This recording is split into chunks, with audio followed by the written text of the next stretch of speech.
여러분 안녕, 베티입니다. 오늘 수업은 공통수학의 빌런 2차 방정식의 근해분리 편입니다.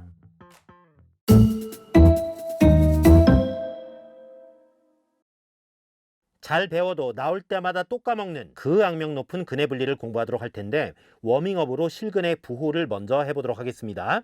2차 방정식이 주어져 있죠. A가 0이 아니니까 2차라는 게 보장돼 있고요.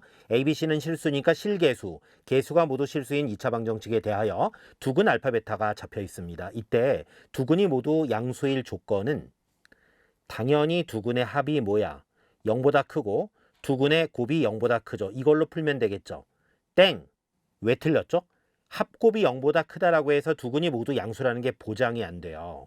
뭐가 있냐면 1 더하기 i라는 녀석하고 1 빼기 i라는 녀석을 한번 생각을 잠깐 해봐.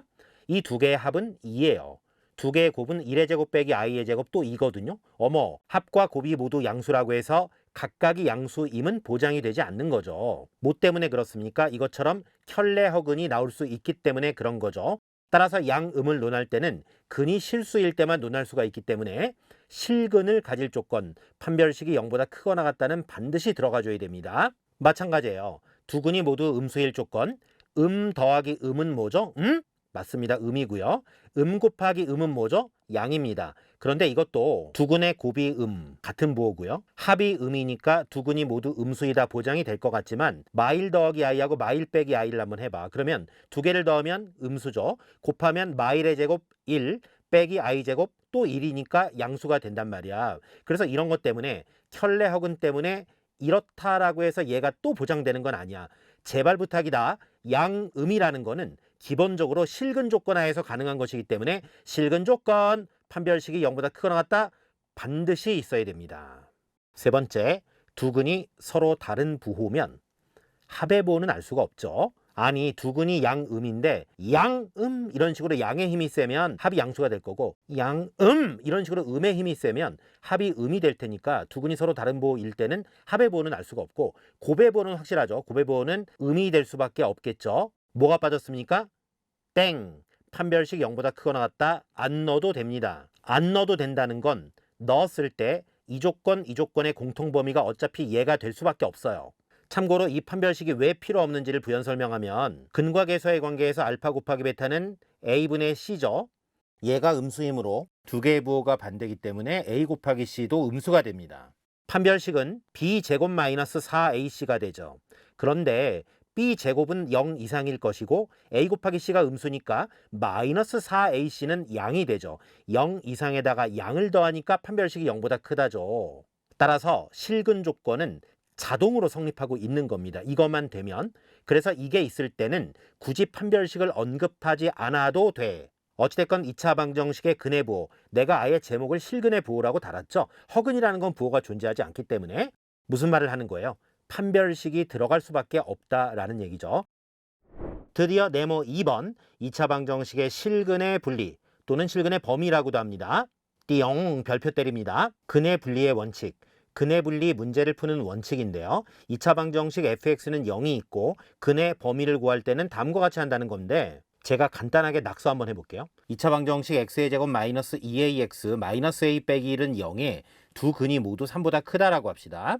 이런 경우 인수분해가 되지 않는다면 근해 공식을 쓸 수밖에 없고요. 근해 공식으로 x는 1분의 마이너스 이거의 절반 a에다가 플러스 마이너스 루트 절반의 제곱 a제곱 마이너스 이거 곱하기 이거니까 플러스 a 더하기 1까지 나오거든요. 그런데 두 근이 모두 3보다 크다라는 말은 두 근 중에 작은 녀석만 3보다 크면 두 근 모두 3보다 크겠죠. 따라서 작은 녀석은 a 빼기 루트 a제곱 더하기 a 플러스 1이 될 것이고, 얘가 3보다 크다만 풀어주면 되는데 얘를 뭐라고 하는 줄 아니? 무리부등식이라고 해. 루트, 즉 무리식이 들어있는 부등식이란 얘기입니다. 이거요, 만약에 등호가 있어가지고 무리방정식이어도 고등학교 과정 외거든요. 무리부등식은 지금 단계에선 절대 풀 수가 없습니다. 따라서 이런 식으로 두 근이 모두 3보다 크다 작다 근의 범위를 던졌을 때 근을 구해가지고 부등식을 푸는 거는 말도 안 된다라는 얘기입니다. 그래서 주목! 2차 방정식 fx는 0의 근의 범위를 구할 때 두 근이 어떤 수보다 크다 작다 어떤 수들 사이에 있다 이런 것들이 나오게 되면 근을 구할 것이 아니라 y는 fx에 그래프를 그리는 게 중요합니다. 이 그래프의 위치에 따라서 근의 범위가 잡히게 되는데 그 위치를 강제하는 건 다음 세 가지예요. 우선 근이 어떤 특정 숫자보다 크다 작다 이런 말이 나올 때 특정 숫자에 대한 함수값의 부호를 판단하셔야 됩니다. 그런데 이것만 가지고 안 될 때가 있어요. 두 번째 필요한 게 판별식입니다. 그리고 판별식으로도 근의 범위가 결정이 안 될 때는 축, 대칭축의 위치를 정하면 됩니다. 그래서 보통 근의 분리, 근의 범위 문제를 풀 때는 그래프를 그려라. 한판축, 축구 한 판 할까? 뭐 이렇게 기억하면 됩니다. 무슨 말인지 잘 모르겠죠. 무슨 축구를 한 판 하라는 둥. 구체적으로 이런 얘기입니다. 근의 분리의 유형인데요.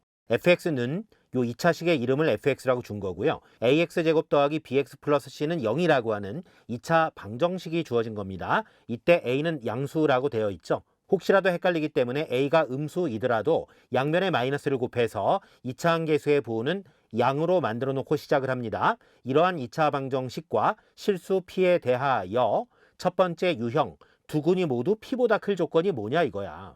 이걸 근의 공식으로 두 근을 구해가지고 작은 근이 p보다 크다 이러면 최악이라고 더 이상 할 수 있는 게 없어. 그래서 그래프를 이걸 만족하도록 그릴 거야. 잘 봐. 수직선이 이렇게 있고요. 여기쯤 p가 있습니다. 두 근이 모두 p보다 크기 위해서는 이 그래프가 p의 오른쪽에서 땅땅 두 번 만나야겠죠. 그래프가 이렇게 되면 된다는 얘기예요. 그래프를 이렇게 되게 만들려면 한판축, 축구 한 판 할까 세 가지 조건을 따져야 된다는 얘기입니다. 우선 경계점 P에서의 함수값의 부호는 딱 봐도 0보다 크죠. 이럴 때 FP는 0보다 크다라고 하는 겁니다. 그런데 이 조건만 가지고 두 근이 모두 P보다 크다가 되는 게 아닌 게 이런 그래프도 나올 수 있어요. 얘는 두 근이 모두 P보다 작게 되죠. 또한 이런 그래프도 나올 수 있어요. 얘는 아예 허근을 갖기 때문에 두 근이 P보다 크다 작다 이런 말조차 할 수가 없죠. 따라서 이 두 개를 거르기 위해서는 판별식을 써야 됩니다. 판별식이 0보다 크거나 같다 하면 실근을 가지니까 위에 거는 탈락이죠. 이제 남아있는 건 두 개인데 이 두 개의 구분 기준이 축일 수밖에 없다라는 얘기죠. 이차함수의 대칭축은 마이너스 2a분의 b인 거 알죠? 이것이 p보다 크다라고 하면 축이 p보다 큰 거니까 누렁이만 남게 됩니다. 따라서 한판축, 세 가지의 물리적 작용에 의해서 두 근이 모두 p보다 크다가 만들어졌죠. 잘 기억해 놓습니다. 두 근이 모두 p보다 크기 위해서는 fp 0보다 크고 판별식 0보다 크거나 같고 축이 p보다 커야 됩니다. 한판축. 두 번째 유형은 두 근이 모두 p보다 작을 조건이죠. 역시 x축을 긋고요. 여기쯤 p가 있다라고 할 때 두 근이 모두 p보다 작기 위해서는 p의 왼쪽에서 x축과 두 번 만나면 되죠. 이때 p에서의 함수값의 부호는 0보다 크다. 첫 번째 조건은 fp가 0보다 크다고요. 마찬가지로 이것만 가지고 두 근이 모두 p보다 작을 수 없는 건 이렇게 될 수도 있고 떠 있을 수도 있기 때문에 떠 있는 거 제거. 판별식이 0보다 크거나 같다 실근 조건 들어갔어. 남아있는 건 이거하고 이거죠. 마지막으로 축 마이너스 2a분의 b가 이번에는 p보다 작다가 되죠. 두 근이 모두 p보다 클 조건하고 다른 건 맨 마지막 조건 축이 p보다 작다만 달라지는 겁니다. 세 가지 조건 한판축 잘 기억해 놓으시고요. 세 번째는 두 근 사이에 p가 있을 조건입니다. 역시 그림을 한번 그려보죠. x축이 딱 있고요. 두 근 사이에 p가 있다라는 건 2차 함수가 x축과 두 번 만나는데 두 교점 사이에 p가 있는 거죠. 이때는 p에서 함수값의 부호가 음이라는 걸 알 수 있죠. 조건 fp가 0보다 작다면 끝! 아니 한판축 가라면서 판별식은 왜 안 쓰죠? 이미 p에서 함수값이 0보다 작게 되면요. a가 양이라고 했기 때문에 그래프는 양쪽으로 뚫고 올라가면서 두 근을 가질 수밖에 없죠. 판별식이 0보다 크다라는 게 보장이 되어 있어요. 또한 축의 위치는 정해지지 않죠. 굳이 할 필요가 없습니다. 따라서 두 근 사이에 p가 있을 때는 p에서 함수값의 부호가 음수이다만 하면 됩니다.